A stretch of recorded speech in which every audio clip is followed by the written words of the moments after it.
প্রিয় ভাইরা, বর্তমান আধুনিক সময়ে এসেও অনেক মানুষ এটা বিশ্বাস করতে চান না যে কালো জাদু আছে।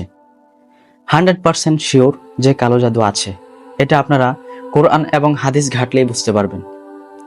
যে ব্যক্তি কালো জাদু করলো কিংবা তার আশ্রয় নিল, তারা উভয়ই কুফর এবং শিরিকের অন্তর্ভুক্ত হলো এবং তারা উভয়ই জাহান্নামে যাবে। মহান আল্লাহ তাআলা কোরআনের মধ্যে বলেন, তারা মানুষের ক্ষতি ছাড়া কোনো উপকারই করতে পারে না। কালো জাদু একটি ধ্বংসাত্মক খেলা।